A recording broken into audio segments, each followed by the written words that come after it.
What's probably been your favourite part about working in the real estate industry? Straight away, first comes to mind is the good people you meet.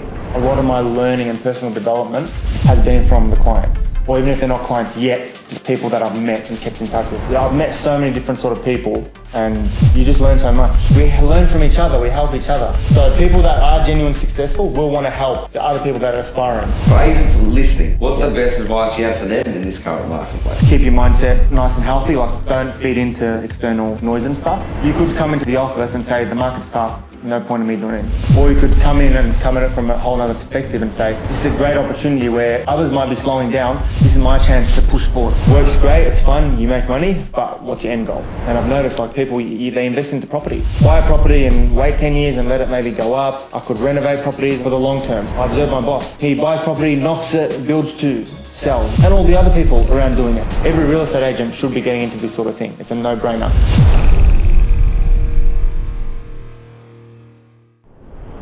Everybody, welcome to the 4th episode of the Real Estate Show. With me today, Mr. Raph Houston, the gunslinger down at Raphael Coburg, sales executive, auctioneer, and we'll call you an up and coming developer. So, and I want to touch it. He's no expert, so I'm like, we're not going to come in. He's no gurner, so we won't ask him the hard questions. But I think you've got a lot of value to provide in that space because I know there's going to be people watching that are either rising like real estate agents, which I look at you and I believe like you are a great model for young agents to really break through. And I feel like a lot of people do want to develop, and I think that's just it's on a lot of people's minds to do that. So welcome and thank you so much for coming, man. And obviously, thanks, Caleb. It's good to have you here as again. usual. It's alright. I'm not too important. Don't stress. Guy that sits here and doesn't say much, but we'll get into it. That's why. Every time you do say something, it's just it's pure value on it. Sometimes. Sniper. Literally, it's like we've probably done. How many have we done together now? This is 3. Okay, this is your 3rd one. Yeah. The first one. Just warming up. Yeah. The first one, we walk out of here. I'm like, Caleb, man. Say something. You know what the problem is? Sometimes it's hard to get a word in without like getting mixed up. Yeah. So that one I could be fair. Now we got a rhythm. So, that one was pretty fair. I was pretty like. Yeah. Yeah. And then the second one, one was Andy's. So. No, you did well.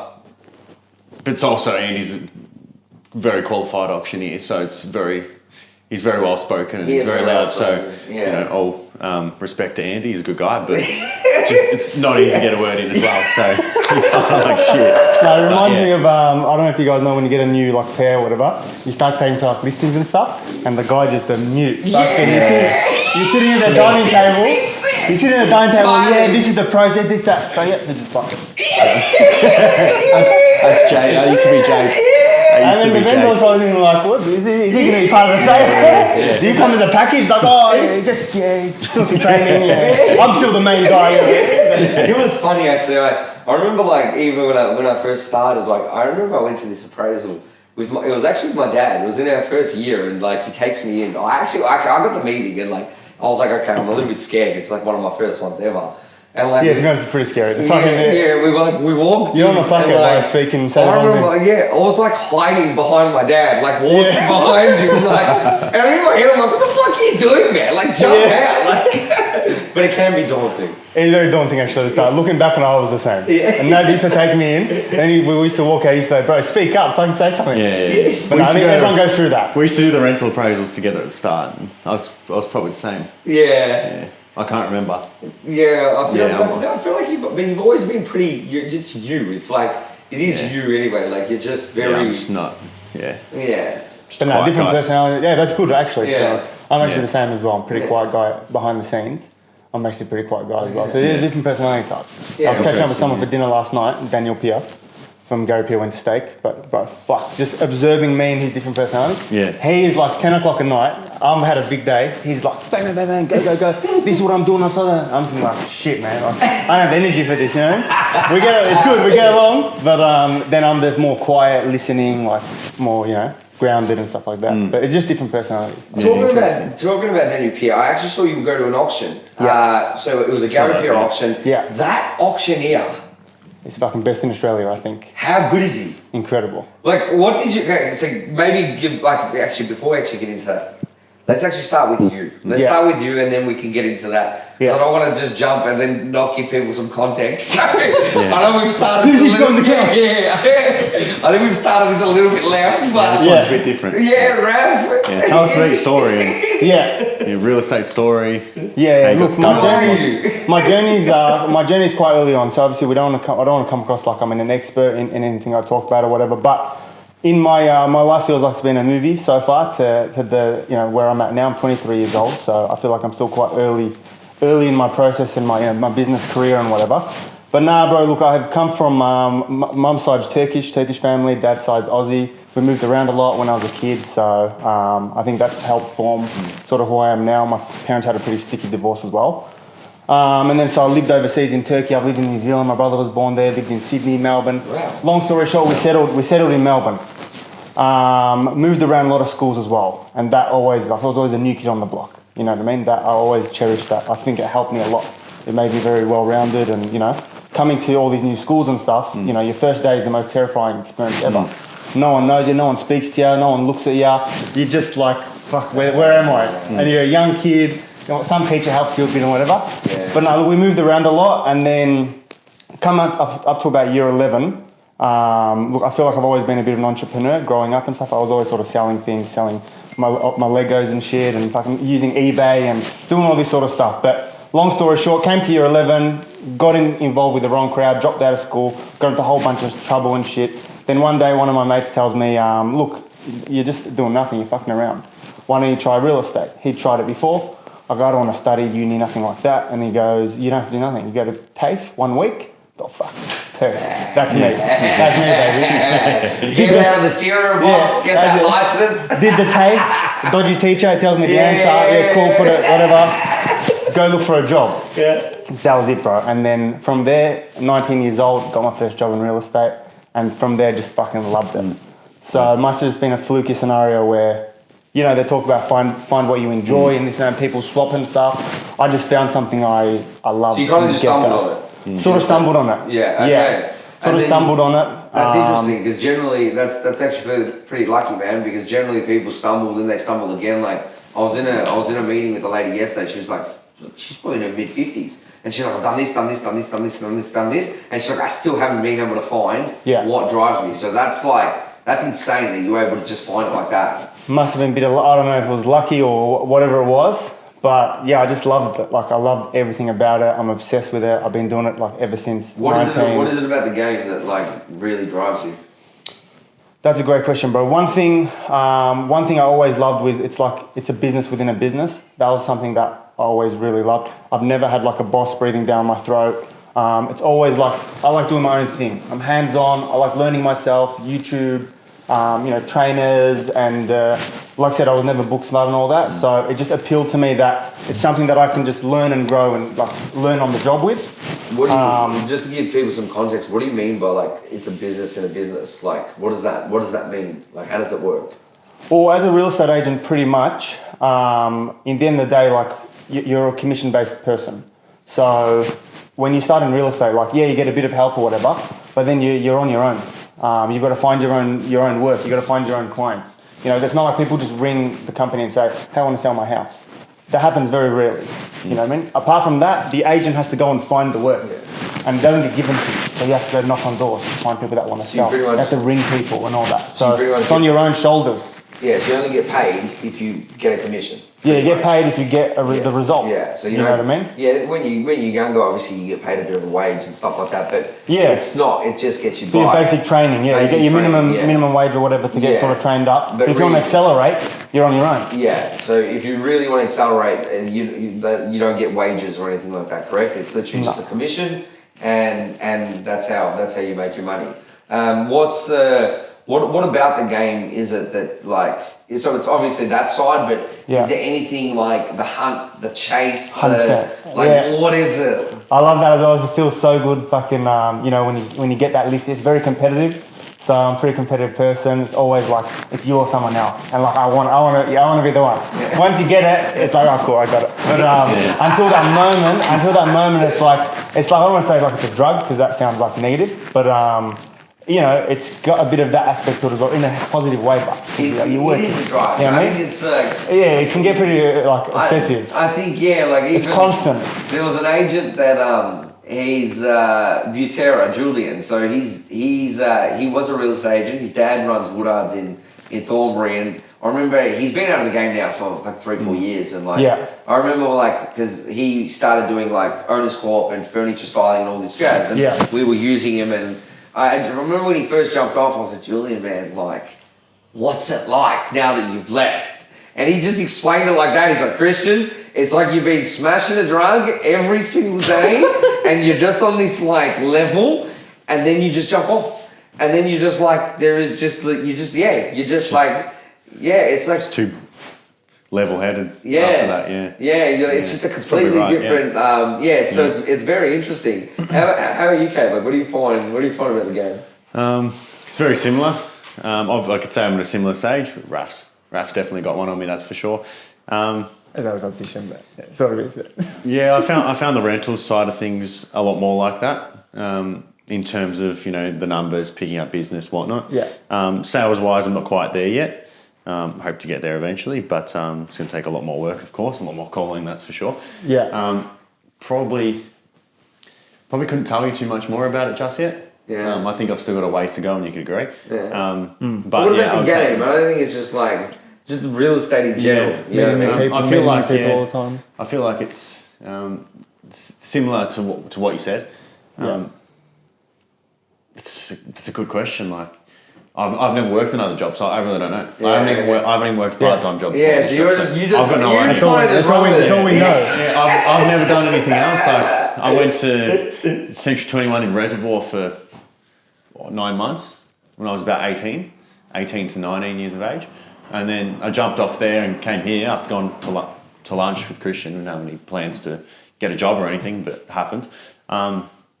And ever since then, I just don't know any different. It's it's like growing up a kid being, you know, living in, you know, $10 million house with everything you want, or nothing. You still don't know any different if you're either kid. So you got no idea. So it's a good question. Like, my perception's just it's a normal job. Like, I'm going to ask you in a week, and we'll just see what you say. Yeah, right. Yeah. All right, let's see what happens. Yeah. But I think Raph, like even for yourself, like you've kind of excelled, you know, decently quickly, and now you're starting to kind of build a team. Within you, so you have 2 people under you at the moment, or? I got 2 people under me. I was actually just talking about it the other day. So in my 3 years, I had 6 people under me total. Yeah. Haven't all worked out, obviously, but I've trained up 6 people, which has been very interesting, and you learn a lot. But at the moment, I've got 2 people under me. Actually, Hamza, Pakistani boy, fucking gun, 27 years old, new to the game, got absolutely no plan B. He's a machine. And then I've got a lovely girl as well, Taylor. Who's a bit more on the back end. Yeah, she's like my backbone. You know, she had my back hard. And then I've had Yash as well the past year, but he stepped out. That's amazing, man. To go to his own agent and stuff. So that's amazing. I'm proud that I've trained someone up to actually branch out from just me.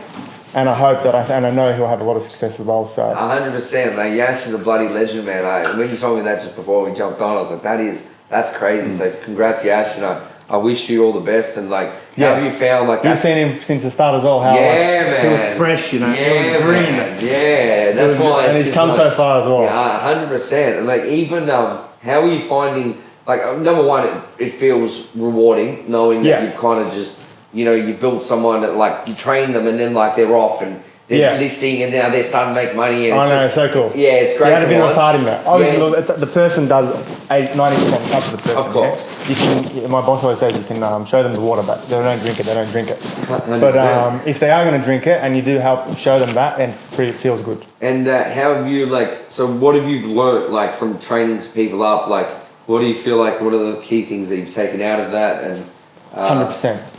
That's a good question. I think one of the main things so far that I've learned is, so everyone's goals are different. So what I was doing when I was first hiring people is I was expecting them to be the exact same as me. So I'm a gunner finding business. Yeah, I can ring people, knock on doors. I'm a hunter. Then I think when I hire someone, they need to be a hunter as well.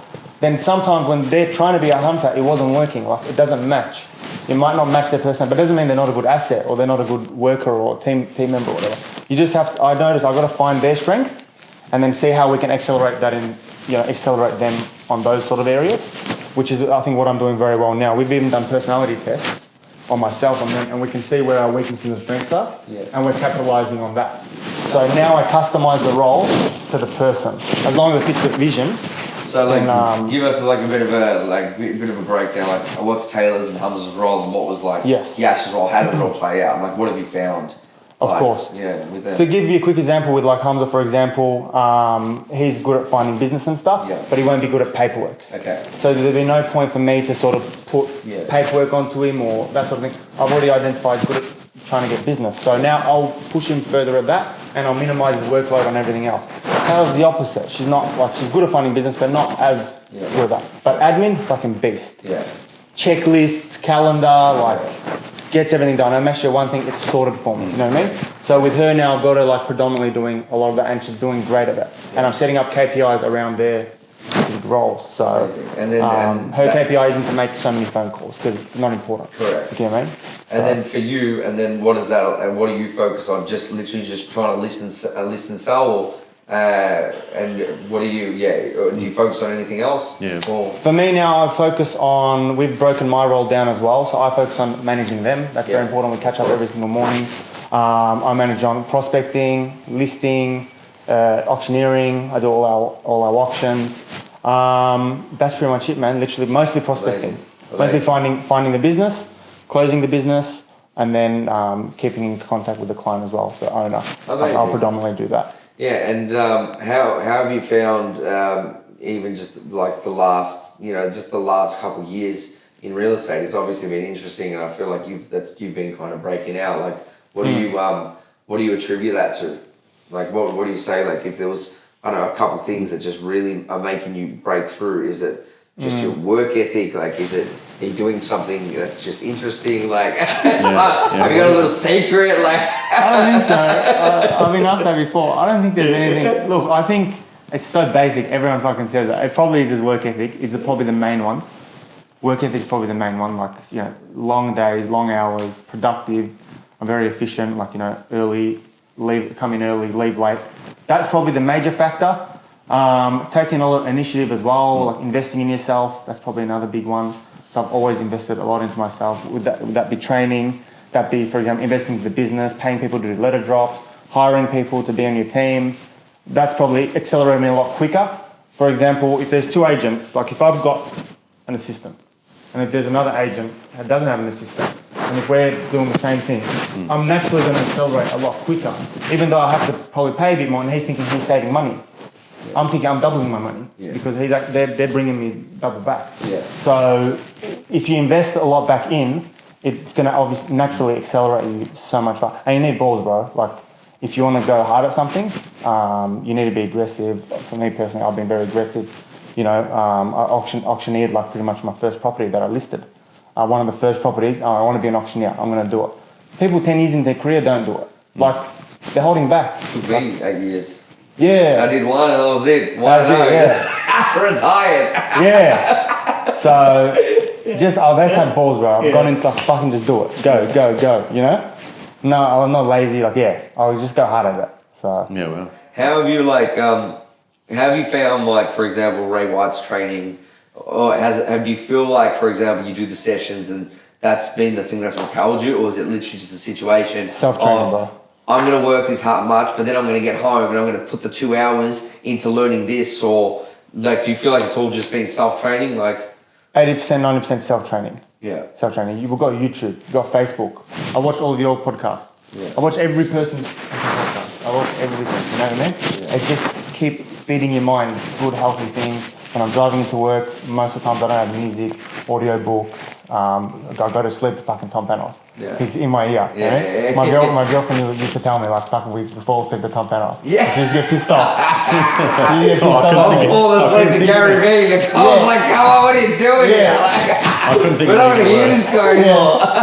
Yeah. Well, we had a fight over it once. I woke up too early. When sometimes you wake up randomly so early? Yeah. I woke up 6 a.m. something. And then I'm resting, I put him on my ear. And she cracked it. She's like, you fucking putting him on. Yeah. It's just 6 in the morning. I got pissed off. I'm training. I'm training. Let me train.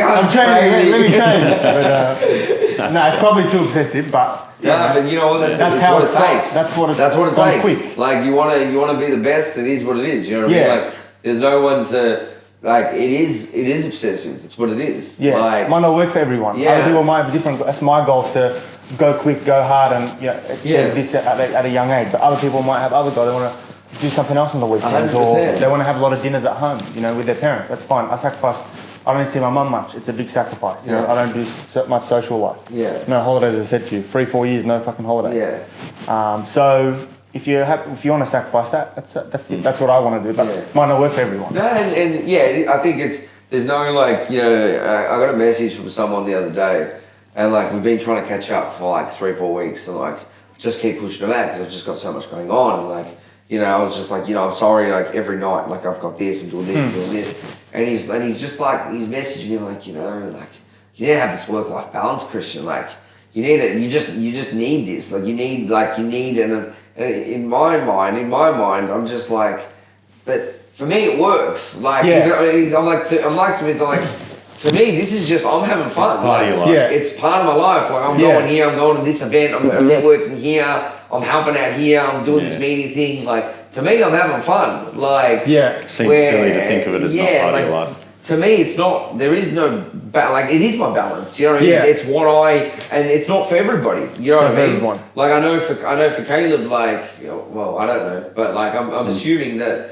I'll go through my stages. Yeah. I think, Yeah, and I think there's no right or wrong, man. For someone that wants to work the Monday to Friday 9 to 5 and just go home and whatever, that's completely fine. Like there's no. There's no right or wrong answer to anybody. So correct. There's no right or wrong. And I think that then young people probably get caught up. Like they think that's the way. They look at all these things, social media, whatever. Think that's the only way, but it's not. You know, like you said, it's everyone to their own. I was at the dentist last week. I was having a quick chat with him. He checked my teeth or whatever. And then I said, like, are you the owner of the place? He goes, no. That's the last thing I want to do. Yeah. I love my job. I just want to be a dentist. And I thought, bro, we fucking need him. He did my teeth. 100%. Wasn't for him, what? Who's obviously in the chair? There's no dentist because they're all the business owner. 100%. Doesn't make sense. Everyone like has a different path, you know. But everyone can be just as important. I always say to Michael, like I'm always like to Michael, like I wish I was number 2 because like sometimes I wish I was number 2 because Mikey fucking I do his head in a bit, but Mikey goes home and he just fucking is whatever. I'm fucking in the trenches like swinging, smashing shit, like trying to get things done. You know, but because there's a lot of responsibility. Yeah. Like from number 1 to pressure, number 2 anxiety. to number 10 to, you know, and so, but there is no, I don't see it as like, just because you're number 1 or number 5, it doesn't matter. Like, it's whatever you feel comfortable with. And I feel like Gary Vee blurred the lines a little bit for a couple of years where he came out, like he was coming out talking about hustle and blah, blah, blah. But like, hustle isn't for everybody. Yeah. Like hustle isn't like what, you know, everybody should aspire to. So, you know, I definitely wouldn't be ashamed of and obsessed. It's fine. It works for me. And I might chop and change as well. Like that's the phase I'm probably in now. Yeah. And in a year I might be in a whole different phase. In 5 years I might swap career for all I know. You know what I mean? I go full-time probably. Who knows? But it's just, you know, there's just phases in life, you know. Well, what are some of the biggest challenges you've found over the last 4 years? Yeah, been in the game? 3.5 years. What are the biggest challenges you found just as a whole? Yeah. Look, I think, to be honest, the last 2 years, the challenges haven't been too major, but I think the start was major challenges. Just finding a job was COVID as well. And the COVID as well. But it gets easy. The start I found is to be really the hardest. Finding that first job, finding your first listing.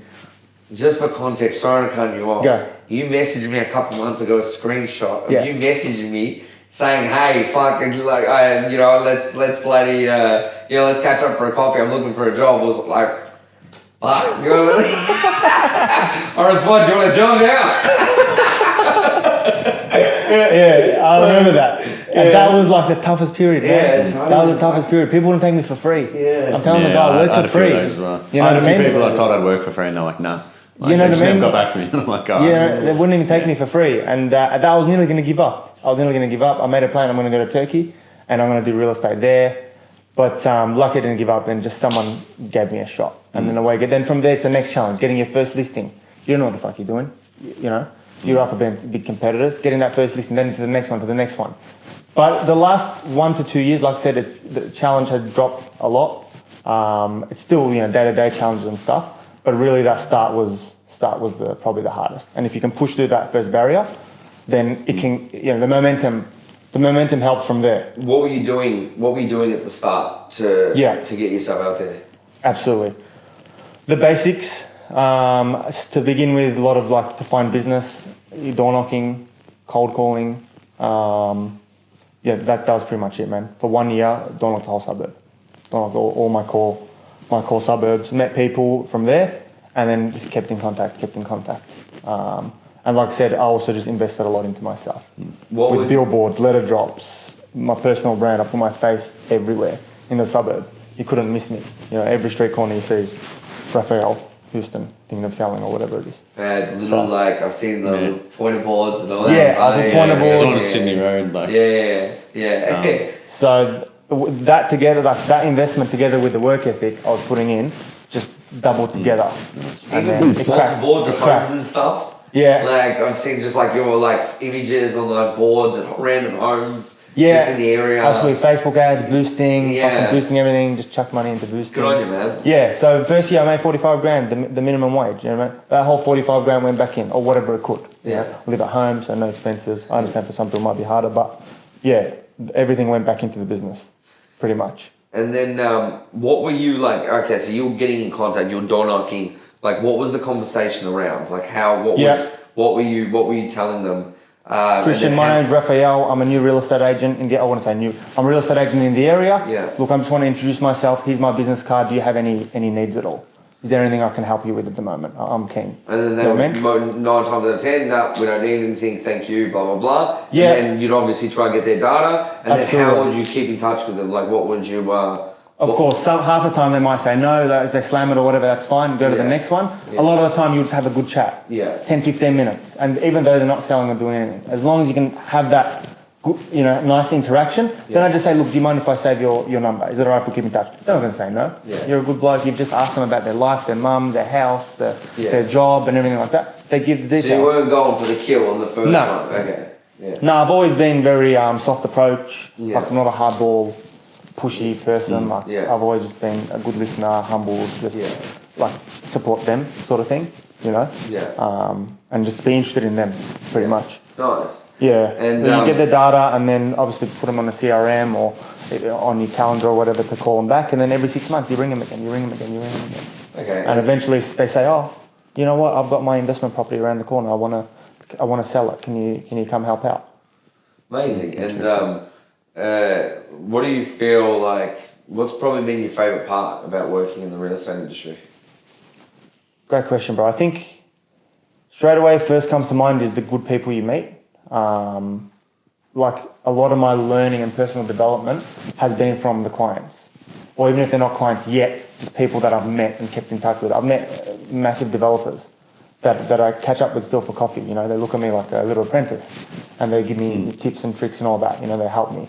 I've met so many different sort of people and you just learn so much. It's like a whole other education, Yeah, it's interesting. So probably meeting new people and then learning about so many different things. What do you have some advice for someone that's looking to enter the real estate industry? What would you be telling them? Yeah. At the moment it's I think pretty hard. The market's probably a little bit down, but nevertheless still a good opportunity to get into real estate. Look, I think if you're going to get into it, I was get into it for the right reasons. Do a bit of research if you're going to enjoy it and stuff. If you feel like you're going to enjoy it, I think one tip I can probably say is you've got to be patient with it. You've got to give it a lot of commitment. If it's going to be on the sales, if it's rental or something, maybe it could be a bit 9 to 5. But if it's in the sales, you've got to give it a lot of commitment. You've got to look at it like a career. It's not 3 months, 6 months. It's a long-term thing. So I think if you're looking to get into it now, I think you get in early, work hard, and then be patient, and the rewards will come. How long did it take, you feel like, before things started turning for you? About a year and a half. Yeah. A year and a half was like there was no light at the end of the tunnel. You just had to believe it's there. And I was always complaining to my boss, Naz, like, it's not happening for me, like, I'm not getting listings, keep losing, I look at all these boards from other companies and stuff. He kept telling me, like, be patient, it's going to come. And then it just started, like, it just broke through, you know? What was it? But you had to have self-belief. Was it a listing or what, like, what changed? Like, Was what there was that? a certain moment? Yeah, what was that moment, do you feel like? Well, I've always tracked, like, I track my numbers, so I know every month how many listings I get. So I would be tracking month by month. It'd be like 1 listing a month, 2 listings a month, 2 listings a month, 4 listings a month. And I just see it like crawling. So it was like slow. Then suddenly it was like 4 a month. Yeah. And then I went 6 a month. And then it's like, fuck, it's like, suddenly you're very busy. Yeah. And suddenly you got some listings and people ring you and say, oh, you're selling a fair bit. Like, you're not selling much, but you've got a few runs on the board. Yeah. And then it just sort of, shot up. So it was just and I made more money, I put more in, grew my team more. At the same time, I'm still investing in myself. I'm getting better at my craft. So it just accumulated, you know, kept accumulating. That's crazy. Yeah, it's wild how it works. Like, do you feel like do you feel like there was a listing that kind of stood out? It was just everything just coming together. Like, was there one that like? Yeah. I've had one listing where I was very proud of it, and it was a moment where I believe, like, look, I can beat the big guys. Yeah. I don't look at them as big guys now, but at that time, when you're young, you don't have much market share. Yeah. You look at these agents and think, like, fuck, I can't do what they're doing. Yeah. But I listed this property on 11 Sudan Street, Phillip. And I met him while I was knocking on doors. I kept in touch for about 6 months, and he's actually a vendor's advocate. You guys would know what vendor's advocate is. So he represents other vendors to deal with agents. And this guy had heavy connections. He had people in Nelson Alexander head office. He had like the big hitters, the big chiefs. And I listed it. And he told me he got calls from like every real estate company saying, like, how could you list with this new young kid? Like, how could you list with him? We've had a long-term relationship with your business. And that. Like, it was his family home. And that moment probably like cracked, like, they're not nothing special. You can do the same. There's nothing to stop you. You know what I mean? I worked hard. I showed him that I wanted the job. And he gave it to me. And he couldn't give it to anyone. Why? Like, what do you think it was? Give you a reason? Yeah. It was your smile, I reckon. No, one of the main reasons, he said to me once, he's like, you're an annoying little shit. Yeah. He said that. Yeah. I just spammed and I harassed the fuck out of him. I harassed him so bad. He wouldn't reply to me, he wouldn't pick up my call. Yeah. I was spamming him. Yeah. Hey Philip this, hey Philip that. Voicemail, hey mate, give me a call back when you can. And then one day he called back. Just persistence got the deal over the line. And one day, and you're like, I could have said to myself, I'm annoying him. Yeah. But I didn't. I'm like, he's selling, he needs me. Yeah, you know? he needs me. He needs an agent to sell. Yeah. Either give me someone else or it's going to be me. Yeah. And then he just called me back one day, and it's like he already knew me so well because I've texted him so much. And he's like, hey Raph, how are you? I'm like, Phil, I've never spoken to you before. Yeah, it's all good, yeah. Come over, it's all good. I'm like, fuck. Yeah, all right. I'm coming. That's brilliant. And then, like, when you message him, like, what were you putting in the messages, or like, what were you kind of telling him? What do you think? A few simple sort of touch points with Josh Tesselin taught me. He's probably one of the biggest agents at the moment in Sydney. Yeah. I picked him up once from the airport when I was in Melbourne, and we did a bit of a drop off between Crown and whatever. And then he was showing me his text messages with his potential clients, like for a year, where he texted them once a week for 1 year. There's like 300, 50 text messages. What I say on those texts is I'll update them on sort of sales around the suburb. I'll update them on any client reviews that I've got. I'll update them on articles, like news articles and stuff about the market. I'd say like, hey, if I know you might be touching up the house, do you need any tradies? Here's my painter's number. Anything I could sort of think of. Hey, just drove past, house is looking good. Sounds like a stalker. But I got my eye on you. Yeah, just that sort of like soft sort of touch point, showing him that I'm here. I would send him handwritten note. Hey mate, it's Raphael, here's my business card if you need anything.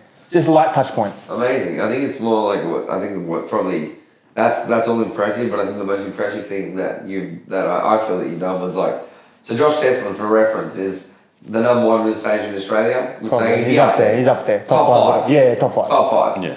You went out of your way to message this guy and like, hey, don't catch an Uber, I'll be your Uber. So then you had 40 minutes in the car with this guy. The best operator, one of the best operators in Australia. And you literally just picked his brains. So you went for 40 minutes to get him, then 40 minutes to drop him off, just to speak to him.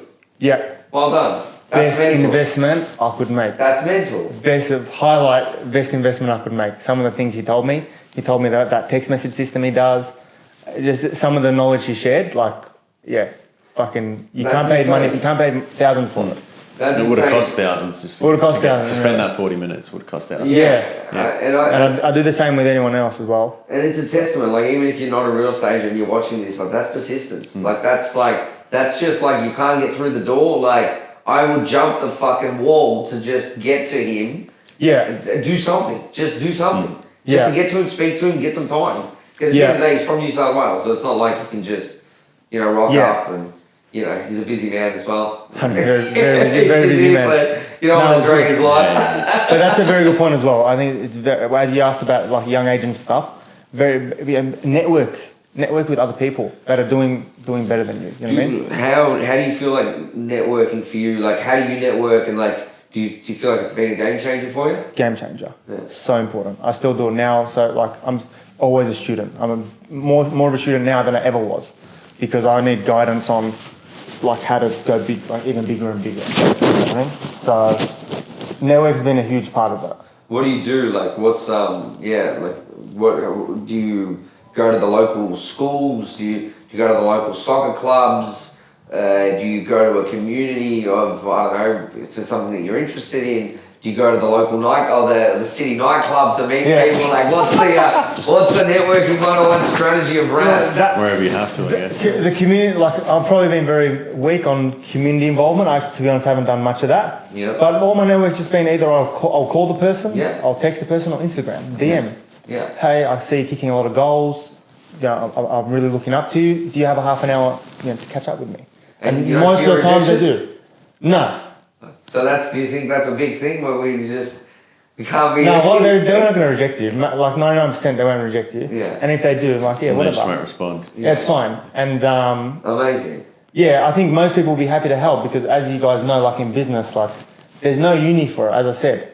We learn from each other, we help each other, So people that are genuinely successful will want to help the other people that are aspiring, It's true. So It's true. even you caught up with us like a couple of years ago, and when we probably was During lockdown. Yeah, man, you gave us some really good pointers and stuff. Yeah. And we still, me and Yash always speak about it to this day. We say Christian was a good bloke. Yeah. Christian was kind, he was helpful, he had no like ego involved and all that. And there's others I've caught up with that are fucking part of Ray White, and they've been the biggest ego and like literally wouldn't want to give me a bar of it.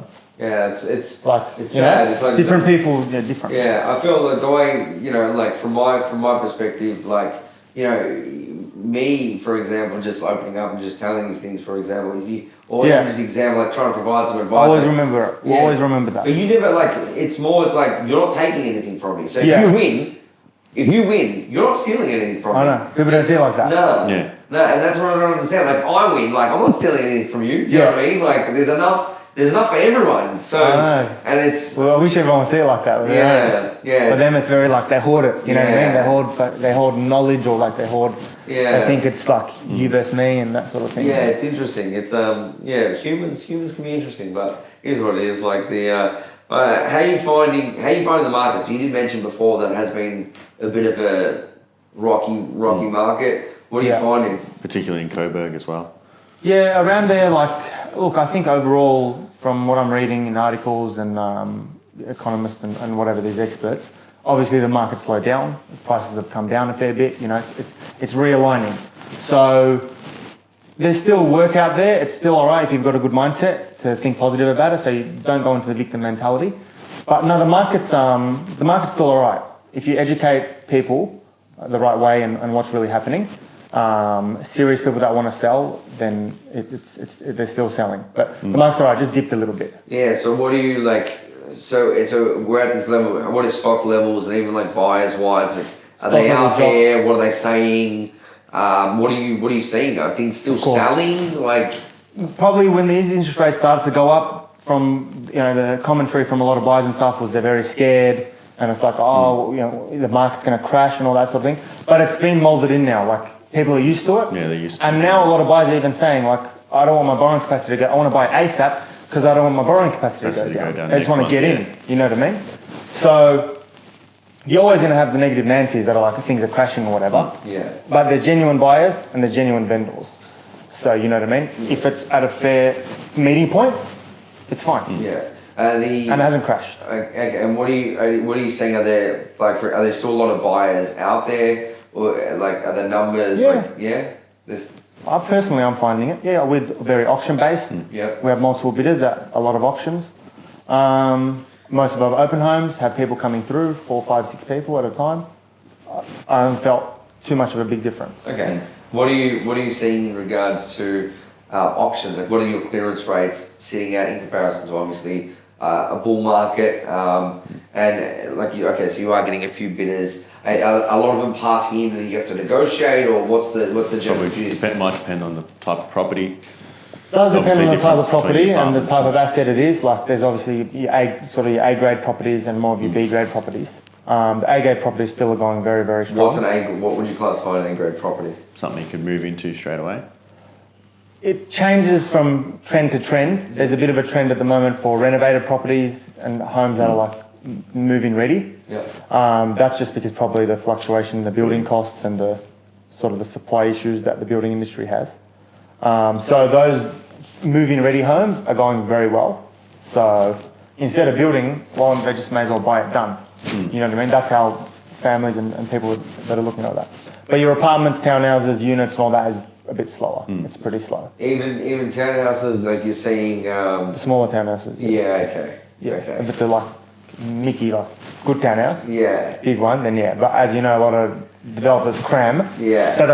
Yeah. And those ones not very popular. Yeah. You know. Yeah. But yeah, I think overall it's been alright. Okay. And what are some tips that you have for people looking to purchase? If you're looking to purchase, it's a gold mine at the moment.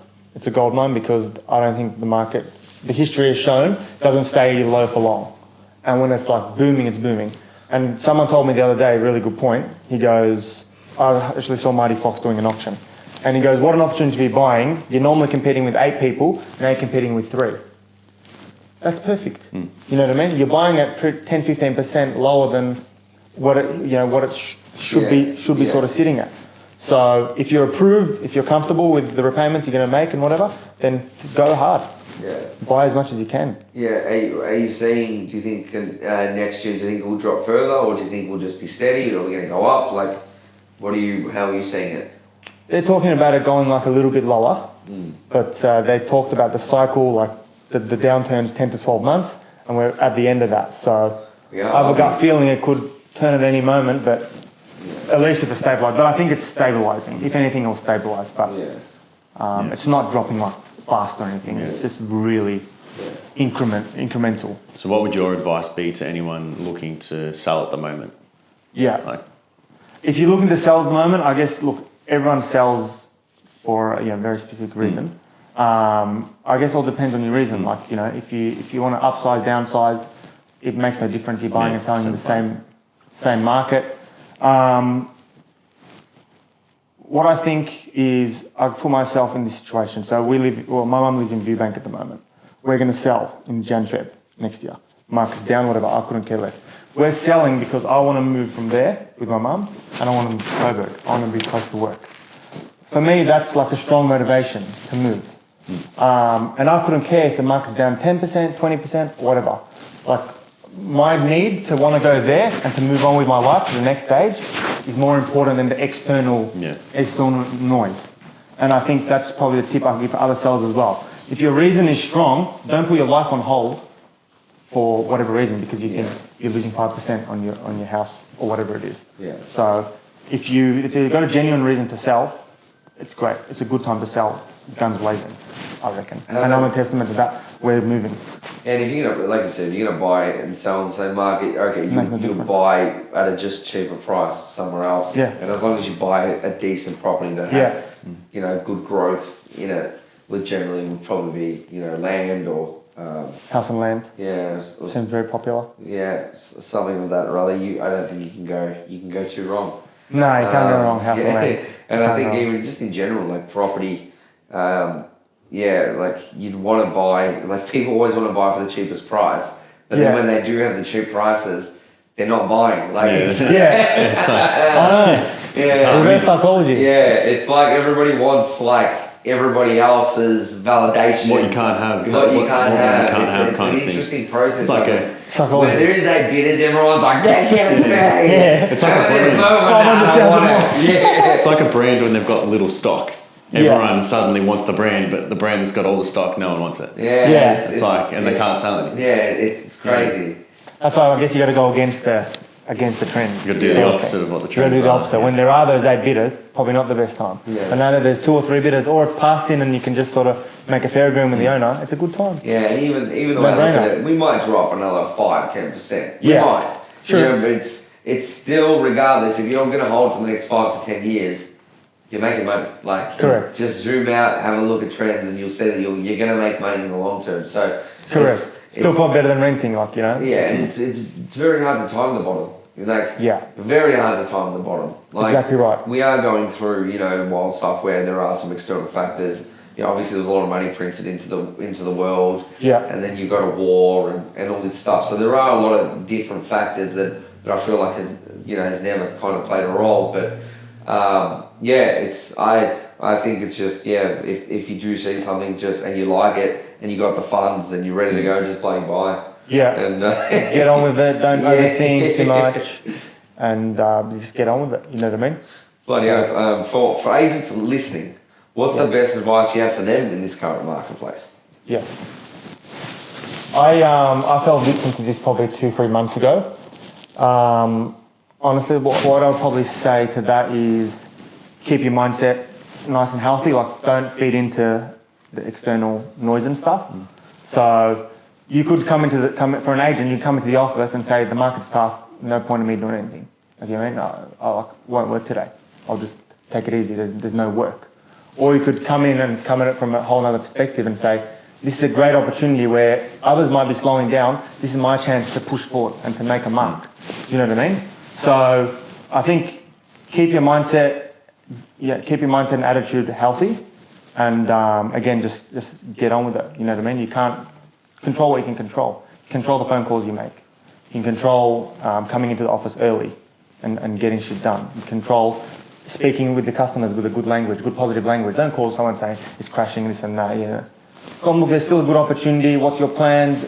Be proactive, and then you'll still get business. You'll still do well in this market and get you more prepared for the better market. Because you've killed it in a hard time. Imagine when the good time comes. Like, you're flying. Yeah, that's what I kind of feel like. I generally believe that, like, regardless, so agents we're pretty fortunate in the sense of regardless wherever the market is, we just have to meet a vendor and a seller at a price, and we get paid. So we can't dictate that your property's worth $1 million. If it drops to 800 and that's just what the market's saying, we have to navigate and deal with that level. It is what it is. That's it. Yeah. So we're still gonna get paid. It's gonna be hard. It will be hard. Like, days on market are longer than generally. And things like that. But we're still negotiating and we're still doing deals. It's just a new level. That's all it is. And when it goes up, it's another new level. So, and that's something where, like, for example, I had an agent in our office. He come to me about 3 months ago and he said, Christian, man, the market, no one's selling. Like, the market. And I was like, all right, let's get up RIV auction results. Ding. 600 sellers over the weekend. No one's selling. There was 600 that went to auction. There's probably how many on the market. There's this how many in the suburbs for sale. It's not that they're not. There's nothing out there. It's just you're not speaking to the right people. Exactly right. So exactly right. And it's hard. I definitely understand as well. Like, you turn the news on. Whoa. That kills you. Oh, that's negative. That's hard. That can fuck the head, man. That kills you. That's manipulation right there. Yo, it is. Oh, they're gonna get charged for some manipulation. That's solid, man. So, like, every day, property prices 30% down. Like, world's coming to an end, vendors freaking out. Like, war here, this, that. So, like, it's heavy. So I can definitely understand. So you can fall into the trap. You're getting stuck on the mess. That's what the mess population gets stuck on. Which is not good. It's sad that that's the case. But unfortunately, you've got to try to get yourself out of that. Bloody You know oath, what I mean? man. Bloody Only a oath. small percentage of people will get themselves out of that. The rest is stuck, you know, not much you can do to help. But Yeah, man, because it's just like it can really just eat you up and spit you out. So that's all right. But yeah. let's go into your development. Yeah, tell us a little bit about like again, how long you been on this journey for as a developer? For about 1 year now. Nice. Yeah. And so 1 year. tell us, like, what have you been working on? What do you got? So what I observed is through working and everything, like work's great, it's fun, you make money, but what's your end goal?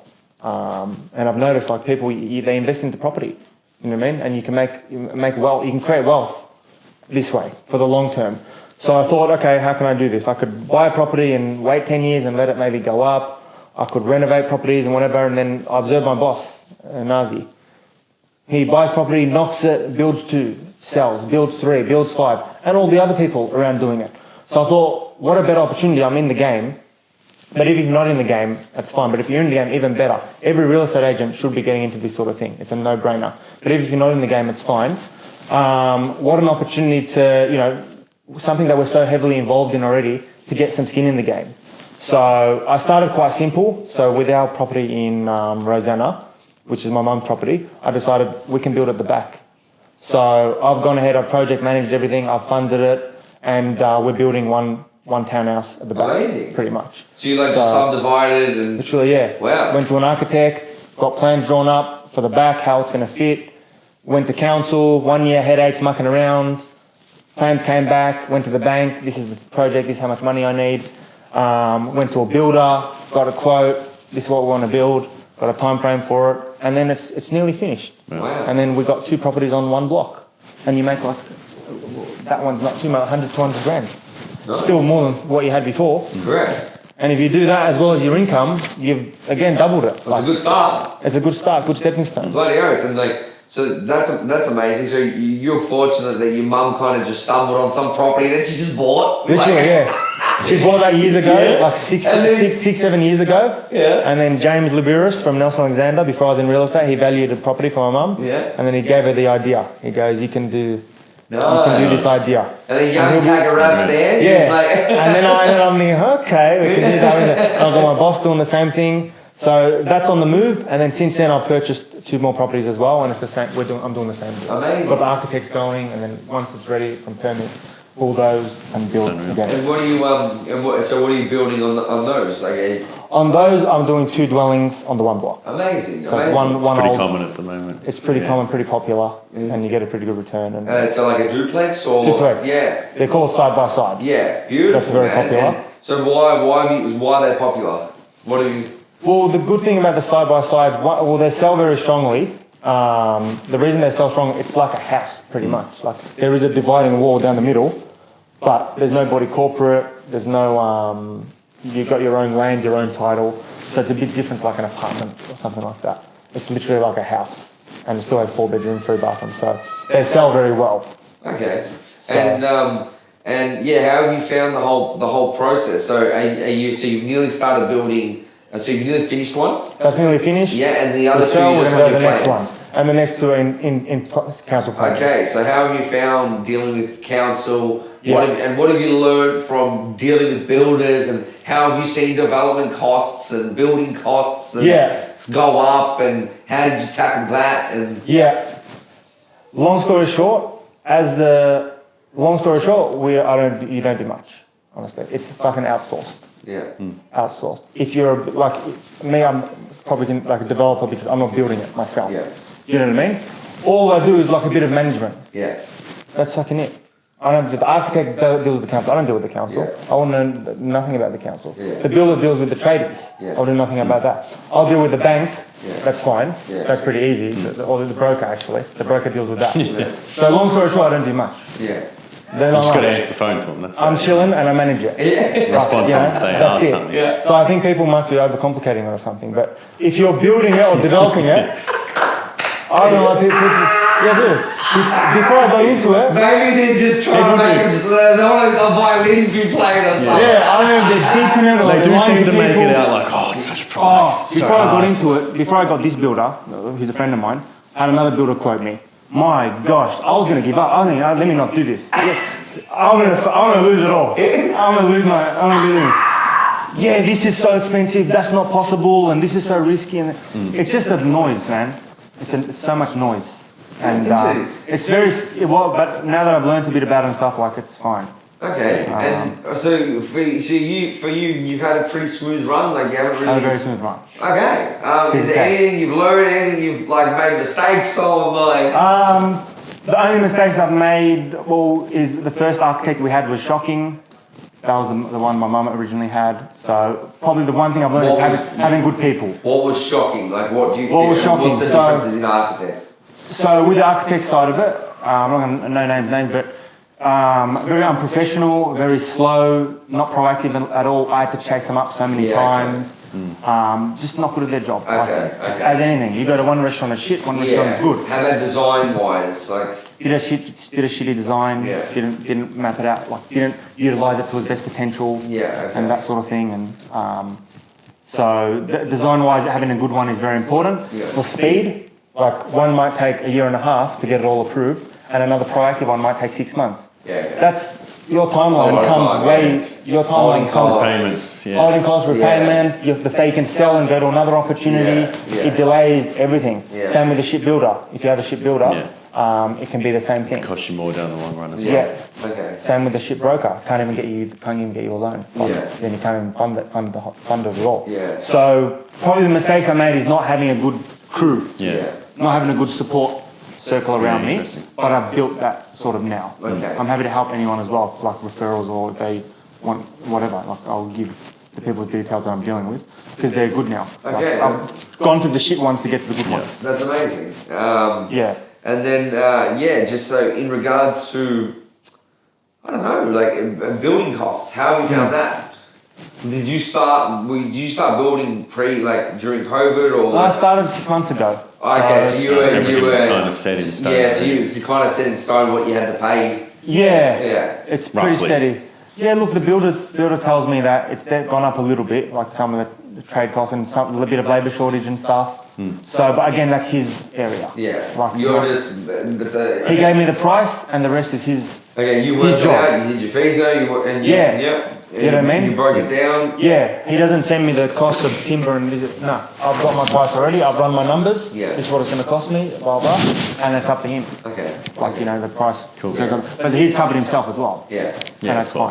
Like, if it's fair deal. Bloody oath. So like, what's your plan? So obviously you want to smack all these out. Are you gonna sell both homes? Or you're gonna sell one to start, and then eventually sell both. Okay, so and then you'll probably lease one out. Beautiful, and then move on to. And then just keep moving. And I guess keep moving. Like I said, I'm still very new. Like we'll see how these ones go. I'm excited. Like so far, so good.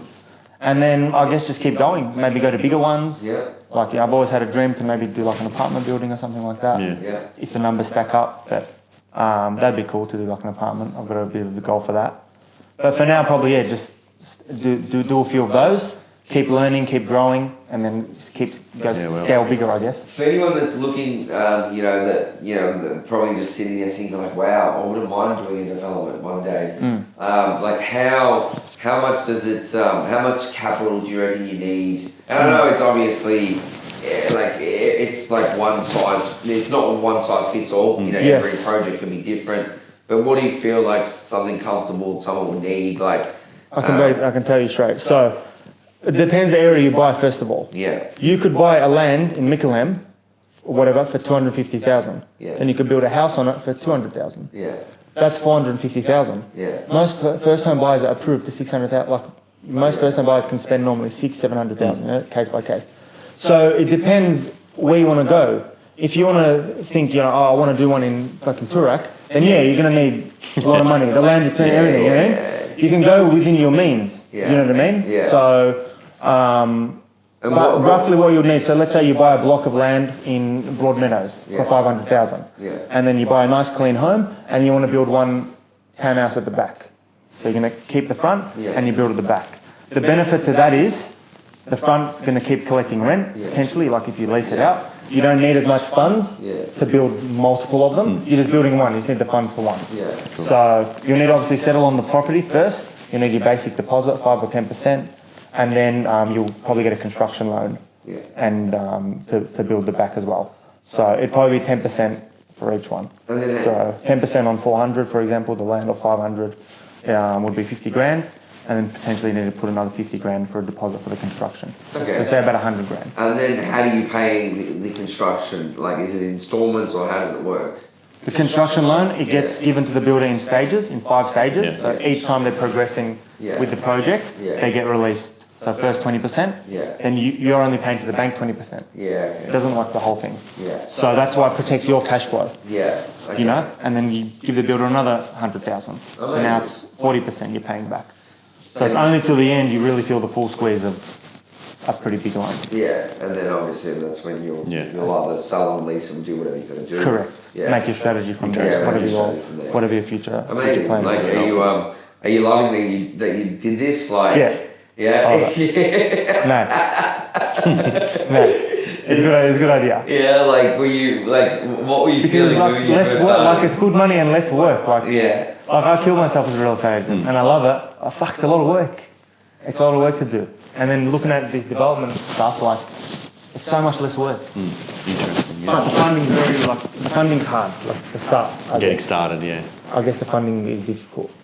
You know, but once you do 1, 2, 3, like you build it, you build it up. Things just kind of keep rolling and. Yeah. Yeah, that's amazing. So really, challenges-wise, you've been all right. Like, I mean, around in the building side, I'm lucky to have good people around. Yeah. Good Oh, connections. I've got a good boss that's very involved in that area, Yeah.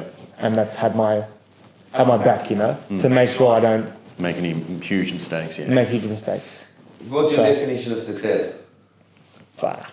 Fucking, that's a good question. Definition of success. It changes all the time. It probably changes case by case. It changes case by case. It will change again probably many times. Definition of success for me, like my future vision of success is have a family. I want to have a really good family. I want a good work-life balance in the future. Probably not now. And I want to probably buy my time back. That's probably when I define successful, when I've got my time back. So when you actually live life completely on your own terms. Yeah. And you don't have, like, you do things that you want to do it, not because you sort of have to, or you've got a bit of an obligation, like to pay bills or to, like, you know, the vendor wants me here at this time. I'll go, it's fine. Yeah. But I want to get to a point where I have to go. Yeah. You know what I mean? I'll go if I want to go, if not, I won't go. So, and I'll do something else. Fair. Before I ask my last question, Caleb, do you have anything you want to ask? Nothing else. No. We've covered everything. Yeah, I think we've covered everything. Yeah. It's been a good one. Yeah. Yeah. I haven't heard anyone answer that question like that before, so Yeah. that was an interesting one. Yeah. Most people just say like retire by a certain age, or regarding the success question. Yeah. I've never heard anyone answer it like that. Yeah. Everyone's different. Yeah. So I guess like it's sort of still similar to the retirement. Yeah, Like the way you answered it was great. Like, yeah. it's different. Yeah. No, easy The description. That's probably the best part of our podcast. Yeah. It just made sense. Like, Yeah. good to know. Might seem like two guys, Yeah. no, I don't have any other questions. I think That's all right. we're Well, pretty good. you have to answer a question left by a previous I knew this guest, one was coming. and you have to leave a question for the next guest. So, the question that has been left is: if you could have any superpower in the world, what would it be and why? And what would you use it for? Oh man, that's a pretty random question. I haven't really thought about it too much. I'm probably going to go very basic. Probably say I'd probably like to fly, maybe. Yeah. I'll fly, yeah. What would you Looks like? pretty cool, like Superman and shit. Like you can just go around so quick everywhere. Yeah, well, Just go and travel. fuck, I want to go to the top of the Eiffel Tower today. Bang. Yeah, literally. Go to the granny, watch from the Yeah. G at the top. Oh, fly out. that movie was cool. That movie they did when they opened the door and they go through the door to like a whole other country. What, like a Narnia or something? Like that, there's another one. Bit So like newer, bit teleporting. There's a teleporting one. Yeah. I think that Yeah, if you wear the I hat, you can teleport. Yeah, Like, if you wear that, you get a yeah. power. That'd be pretty cool. Like you open this door, you come out of another door and you're in another country or another city or something like that. That'd be I open bad. that door and I'm back in my office door. Like, Yeah. that'd be cool. Teleporting. That'd be pretty cool. Yeah. But with the question for the next guest, fuck, what do you guys reckon? Who's the next guest? Oh yeah. Who's the next guest? No, they're NFT guys. Oh, NFT, right? Are they? Yeah. What is NFT? You gotta give us something. You gotta give us something. Explain it properly. I just don't get it. I don't know, man. Let's go. What's your dream car and why? So what's your dream car? Because I'm a pretty car fan, so let's see what they come up with. What's your dream car? We're done. Bloody wrapped in, locked in. Raph, Thanks, thank you, Colin. man. Thanks, I really appreciate having you on. I think boys. it was brilliant to Good to catch up. and just to dissect obviously where your mind's at. And I thank you for providing a lot of value. I think that the audience will get a lot out of this, whether they're aspiring developers, aspiring real estate agents, or just someone in general looking to purchase. So thank you for opening up, and we'll definitely have to do it again. Thank you, bro. Thanks, boys. Thanks for having me.